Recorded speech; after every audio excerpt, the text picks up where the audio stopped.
What's up everybody and welcome back to my channel. Real quick before we start, I have like an eye infection and that's why this eye has like no makeup on it. I don't know if you could tell, it started in my last few videos but like it wasn't very prominent until now. So hopefully you can still get through this video. So this is a little update on what's been going on with Jenelle and David versus his baby mama Olivia. They got into a huge online battle when Olivia took to GoFundMe in order to raise money to help pay for her legal fees in the battle for sole custody of their son Caden. Olivia very quickly met and actually exceeded her GoFundMe target, and so David and Jenelle went nuts over it. So they decided to start their very own GoFundMe, which to me is ridiculous because Jenelle has made well over $2 million from her time on Teen Mom 2, and that's a very conservative estimate, right? So the fact that they feel like they can go and ask like just the average person for money on GoFundMe is ridiculous, especially when you also throw on top of that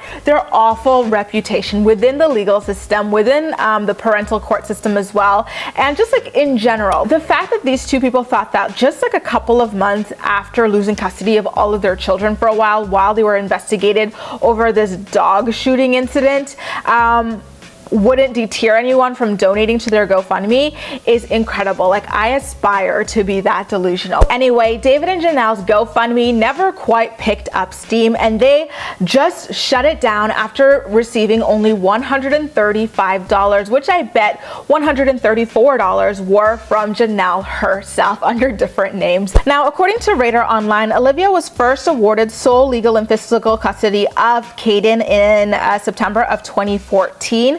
While David was denied any contact with him. Remember, this is the result of the domestic violence dispute that they were in. It's been alleged that David strangled Olivia while she was pregnant with Caden, and that's what kicked all of this off. And David was never really allowed to see Caden since he was born until recently. And so Olivia fought really hard and did manage to get sole physical custody as well. It wasn't until January of last year that David was able to start seeing Caden once every other weekend. But in the summer of last year, it's being reported that Caden started to get really distressed anytime his visitation with David would come around the corner. He would start crying hysterically. And so obviously Olivia was very concerned about that. So she went back to the court to get everything kind of readjusted. And so David's visitation with Caden was suspended for the time being. And then shortly after that, Jenelle's numerous 911 calls against David. One of them, she even accused him of assaulting her. And this was the one where she was hiding in the attic. She was like, I'm so scared of him. The kids are all asleep, but I'm terrified. I'm in the attic and he has weapons, blah, blah, blah, blah. When all of that stuff was leaked, Olivia was able to go back to court and get the custody situation readjusted yet again. And that was in June of this year. But David has been allowed to Skype with Caden twice per week, but he hadn't really been doing that according to Radar Online. So the obvious question within all of this is, why did Olivia need GoFundMe money if she already was awarded sole custody of Caden? Well, the whole case is set to be re-reviewed in 8 months from now. And so Olivia, she said that she already spent about $50,000 of her own money fighting for all of this.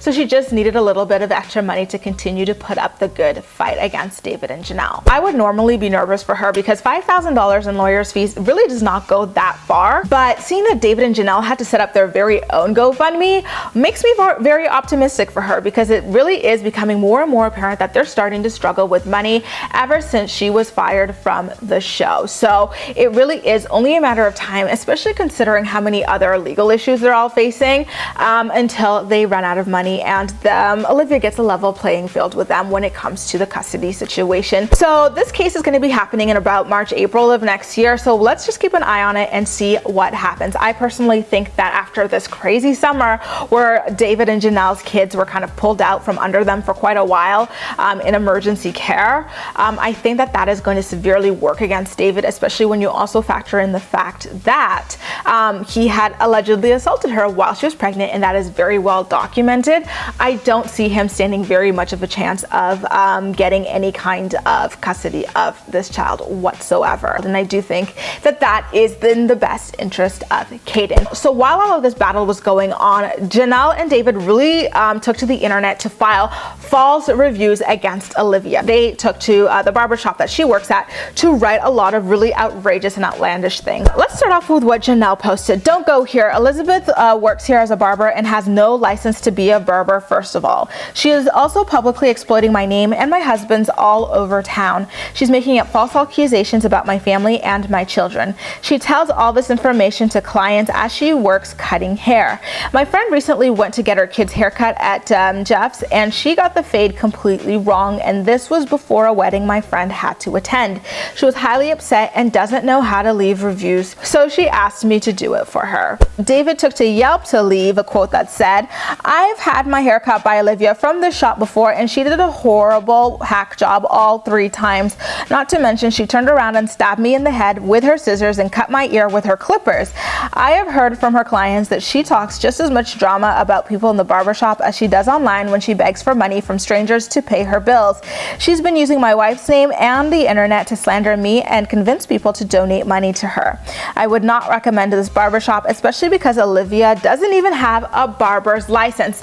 It's funny that these reviews seem to have been the catalyst to get Olivia over her fundraising goal on GoFundMe. Also funny here is the fact that Jenelle claimed to have a friend that wanted this review to be left for her. Like, that doesn't make any sense. We watched Teen Mom 2 for 10 years. We all know Jenelle doesn't have any friends. And then David calling Olivia an internet beggar only to go ahead and launch his own GoFundMe a couple days later is like freaking hilarious to me.